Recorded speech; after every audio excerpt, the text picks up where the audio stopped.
Everyone, welcome back to my channel fly high with Rashmi. तो अभी just मैं आके अपने स्टूडियो में बैठी ही हूँ। थोड़ा सा तबीयत डाउन थी बट मुझे लगा कि आपसे थोड़ी सी बातें करनी चाहिए, अपनी कुछ चीज़ें शेयर करनी चाहिए, तब शायद मेरा और आपका कनेक्शन और अच्छे से बन पाए। बहुत लोगों का पूछना है कि आपकी फैमिली का सपोर्ट कैसा रहा इस जर्नी में, इस मेकअप जर्नी में आपकी फैमिली का सपोर्ट कैसा रहा, आपकी फैमिली में कौन कौन है। तो आज मैं बताती हूँ कि मेरी फैमिली में कौन कौन है और किसने कितना सपोर्ट किया है, मेरी फैमिली सपोर्टिव थी कि नहीं इस जर्नी में। मेरे घर में बेसिकली हम 4 भाई बहन हैं। मैं सबसे छोटी हूँ, मेरा एक सबसे बड़ा भाई है, फिर 2 बहनें हैं, फिर मैं हूँ। मेरे मम्मी पापा हैं जो हम लोग यहाँ पे रहते हैं लखनऊ में। इतनी फैमिली यहाँ पे रहती है। एक कज़न रहता है, मामा का बेटा, वो भी छोटा है, वो यही रहता है हमारे साथ। हमारी रेस्ट ऑफ द फैमिली गांव में रहती है, बाबा दादी और बड़ी माँ रहती है, उनके 3 बच्चे वहाँ पे गांव में रहते हैं। बड़े पापा मेरे कोरोना में एक्सपायर हो गए थे। हमारी जॉइंट फैमिली है तो हम लोग साथ में ही रहते हैं, आते जाते रहते हैं, वहाँ पर भी और यहाँ पर भी वो लोग आते जाते रहते हैं। अब बात करते हैं फैमिली सपोर्ट की। तो इस जर्नी में मेरी फैमिली ने बहुत सपोर्ट किया है। इवन सिर्फ मेरी फैमिली में नहीं, मुझे ऐसा लगता है कि हर बच्चे की फैमिली में उसके माँ बाप, उसके भाई बहन सभी सपोर्टिव होते होंगे। बट इन माय केस मेरे घर में सभी जितने भी लोग हैं सब गवर्नमेंट ऑफिसर हैं। मेरे पापा यूपी पुलिस में हैं और मेरी 2 बहनें हैं, मेरे से जो बड़ी हैं वो सेंट्रल एसआई हैं, आरपीएफ एसआई, एंड मेरा भाई अभी प्रिपरेशन कर रहा है आईएएस की। तो मैं उनको बता दूं कि होता नहीं है कि सभी लोग आपकी इस फील्ड में है तो आप बिजनेस फील्ड में क्यों आ गए। क्या आप, बहुत लोगों का सोचना है कि मे भी इसका पढ़ाई में मन नहीं लगा तब वो इस फील्ड में आ गई। इस फील्ड के बारे में मैं आपको बता दूं कि लोगों की धारणा सही नहीं है। लोगों को लगता है कि किसी के नीचे रहकर काम करना और किसी के लिए काम करना इज़ अ बैड थिंग।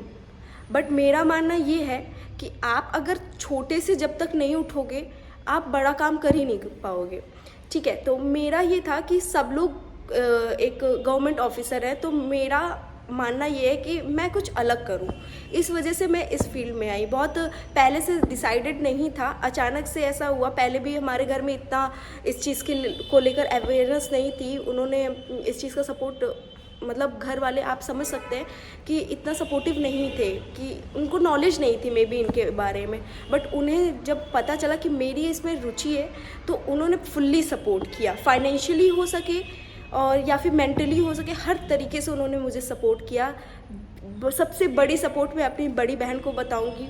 उन्होंने मुझे ये मेकअप कोर्स कराया और इस जर्नी में यहाँ तक पहुँचते पहुँचते उन्होंने जितनी प्रॉब्लम्स मेरे सामने आई उसको, मेरे पूरी फैमिली मेम्बर को मैं ले लूँ कि कोई भी छोटी भी प्रॉब्लम है तो वो मिलके सब सॉल्व करते हैं। मेरे लिए सबसे बड़ी बात यही है कि अगर मैं यहाँ पे हूँ तो सिर्फ मैं अपनी फैमिली के लिए हूँ, सिर्फ अपनी फैमिली के वजह से हूँ। कहीं ना कहीं उन्हें लगता है कि मैं जिस फील्ड में भी जाऊँगी उस फील्ड में मैं अच्छा ही करूँगी और उनके इस विश्वास को मैं कभी भी तोड़ना नहीं चाहती। मेरे से जितना हो पाएगा मैं उतना उनके लिए करना चाहूँगी। लोग क्या सोच रहे हैं, क्यों सोच रहे हैं, मुझे इससे फ़र्क नहीं पड़ता। मुझे सिर्फ अपनी फैमिली से फ़र्क पड़ता है कि हाँ वो मेरे बारे में अच्छा सोच रहे हैं, दैट्स इट। मुझे उसके अलावा और कुछ चाहिए ही नहीं। उनकी थिंकिंग कैसी है, बहुत सारे रिलेटिव्स हैं, बहुत सारे बाहर के भी लोग हैं जिन्हें ये लगता है कि इसमें काम करना बहुत छोटा काम है। ठीक है, मेकअप आर्टिस्ट बनना या फिर एक सैलून ओनर होना बहुत छोटा काम है, जस्ट बिकॉज आप इसमें लोगों को सर्व करते हो। बट उनकी ये मेंटेलिटी मुझे चेंज करनी है और मुझे ये फ़र्क नहीं पड़ता कि वो क्या सोच रहे हैं, बट मुझे ये फ़र्क पड़ता है कि मैं कितना आगे जा रही हूँ और मेरे फैमिली उसके लिए सपोर्ट कर रहे हैं, दैट्स इट। मुझे इसके आगे कुछ सोचना ही नहीं है। और जिसका ये सोचना है कि उसका पढ़ने में मन नहीं लगा इस वजह से इस फील्ड में आ गई, तो उनके लिए मैं ये बताना चाहूँगी कि पढ़ लिख के तभी मैं यहाँ पे आई हूँ। नहीं तो एक बिजनेस माइंड किसी लड़की के पास नहीं होता बिना पढ़े लिखे। कोई जाहिल लड़की, इलिटरेट लड़की आके यहाँ पे कोई बिजनेस नहीं संभाल सकती। मैं दुनिया को घुमाती इस वजह से आज मैं यहाँ इतना बड़ा सैलून चला रही हूँ। कि मेरी फैमिली और उनके प्रोफेशन के बारे में आप अच्छे से जान के होंगे। आगे मैं उनसे आपसे मिलाती भी रहूँगी एक एक करके। अभी मेरी बहनें यहाँ पे नहीं रहती हैं, बाहर रहती हैं। एक चेन्नई में है, एक महाराष्ट्र में है, बट नेक्स्ट मंथ वो आने वाले हैं क्योंकि मेरे भाई की शादी है। और उस शादी का ब्लॉग मैं एक एक छोटे छोटे व्लॉग्स और शॉर्ट वीडियोज़ में डालती रहूँगी, क्योंकि करके हम आपको अपने सभी फैमिली मेम्बर से मिलाते रहेंगे। अगर ब्लॉग अच्छा लगा हो तो चैनल को सब्सक्राइब करिएगा, लाइक करिएगा। Thank you, bye bye.